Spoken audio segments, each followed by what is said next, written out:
Hey all, Ron here from Military Images Magazine with a new episode of Life on the Civil War Research Trail.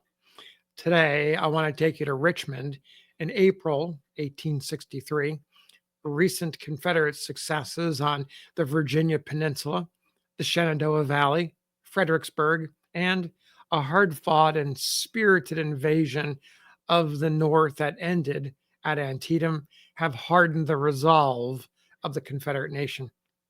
Just 2 months earlier, the President of the United States issued the Emancipation Proclamation, which further strengthened opposition to the Northern states and the hated Yankee Nation. In Richmond, on April 13th, a group of 96 unified clergymen shared their thoughts in the form of an address published in a local newspaper, and it would soon come out in pamphlet form. It is titled An Address to Christians Throughout the World by the Clergy of the Confederate States of America. And it makes several key points to the people of faith across the globe, including the war is unwinnable by the United States. The separation of the Confederate States is considered final. The Emancipation Proclamation runs counter to the interests of the world's Christians. And the global community of Christians should appreciate the moral and religious orientation of the Southern states.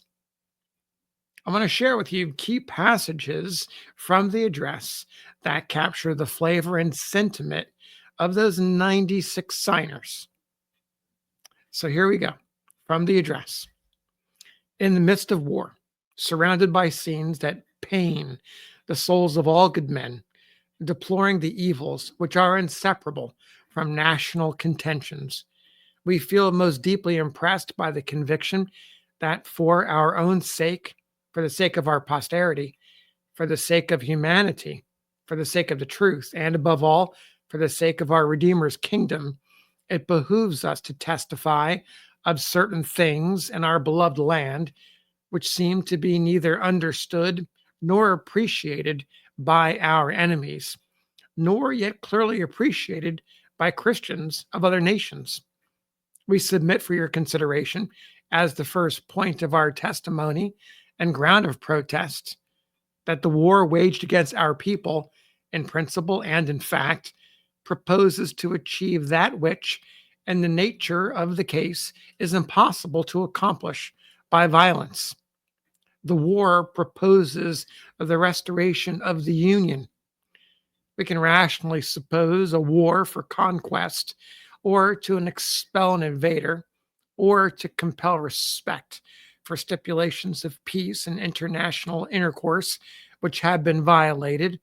But how measures of violence can reunite independent states, restore their broken fellowship, reestablish equality of representatives' rights, or coerce the people to brotherly kindness, unity, and devotion to each other is utterly beyond our conception. But if our enemies be disingenuous in their professions, if they fight not to recover seceded states, but to subjugate them, what promise do men find in the numbers, intelligence, courage, resources, and moral energies of the millions who inhabit the Confederate States, that such a people can ever become profitable or happy as subordinate to mere military force? If subjugation, therefore, were possible, is it desirable? Would the United States gain anything? Would Christian civilization gain anything? Said a great British statesman in 1775 when arguing in favor of adopting conciliatory measures in respect to the revolted colonies of America, colonies not seceding states that were in actual rebellion against their sovereign. The use of force is but temporary. It may subdue for a moment, but it does not remove the necessity for subduing again, and a nation is not governed which is perpetually to be conquered. The second general point, which we submit for your Christian consideration, is the separation of the Southern states is universally regarded by our people as final, and the formation of the Confederate States government as a fixed fact, promising, in no respect a restoration of the former Union. Politically and ecclesiastically, the line has been drawn between North and South. It has been done distinctly, deliberately, finally, and in most solemn form. The Confederacy claims to possess all the conditions and essential characteristics of an independent government. Our institutions, habits, tastes, pursuits, and religion suggest no wish for reconstruction of the Union. We regard the Confederacy in the wise providence of the Almighty as the result of causes which render its independent existence a moral and political necessity, and its final and future independence of the United States not a matter that admits of the slightest doubt. Among all the indefensible acts growing out of the inexcusable war waged against us, we will refer to one especially, in regard to which, for obvious reasons, we would speak, and as becometh us, plainly and earnestly. The recent proclamation of the President of the United States seeking the emancipation of the slaves of the South is, in our judgment, a suitable occasion for solemn protest on the part of the people of God throughout the world. First, upon the hypothesis that the proclamation could be carried out in its design, we have no language to describe the bloody tragedy that would appeal humanity. Christian sensibilities recoil from the vision of a struggle that would inevitably lead to the slaughter of tens of thousands of poor, deluded insurrectionists. Suppose their owners suffered. In the nature of things, the slaves would suffer infinitely more. Make it absolutely necessary for the public safety that the slaves be slaughtered, and he who should write the history of that event would record the darkest chapter of human woe yet written.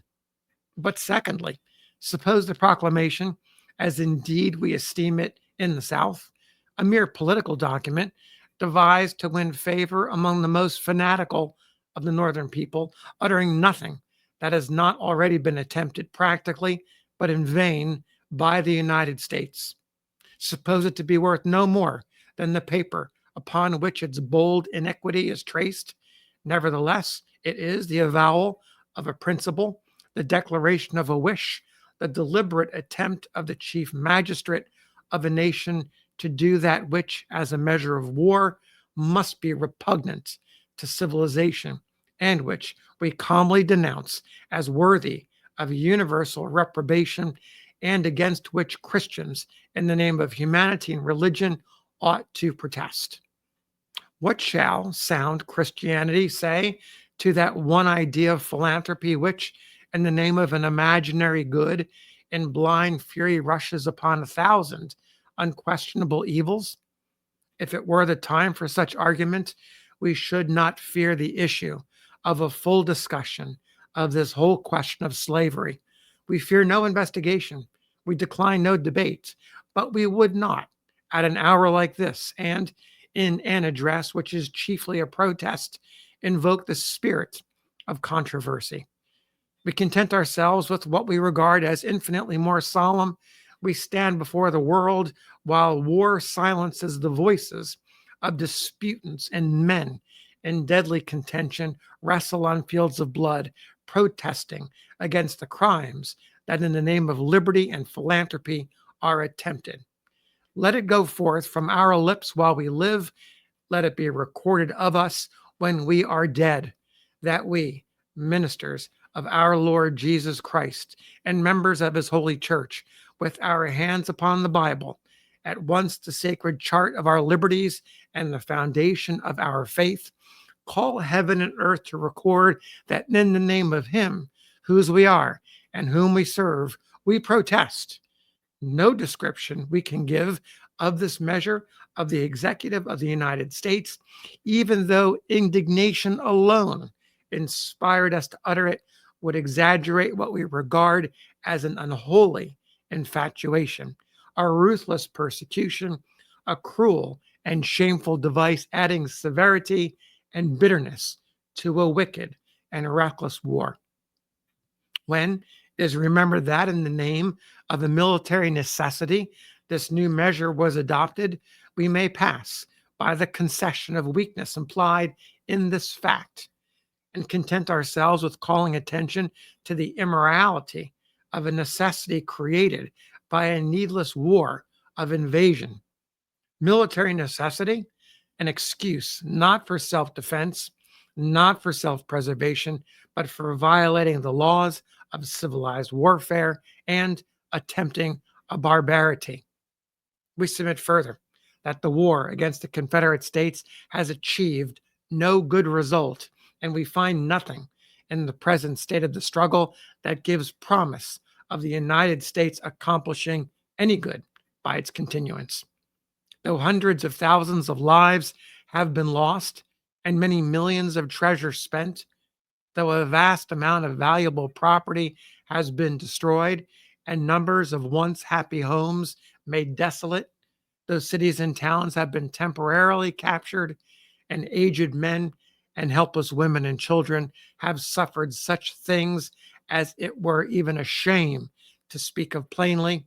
Those sanctuaries have been desecrated, and ministers of God have been dragged from sacred altars to loathsome prisons. Those slaves have been instigated to insurrection, and every measure has been adopted that the ingenuity of the enemy could devise or his ample resources afford by sea and by land.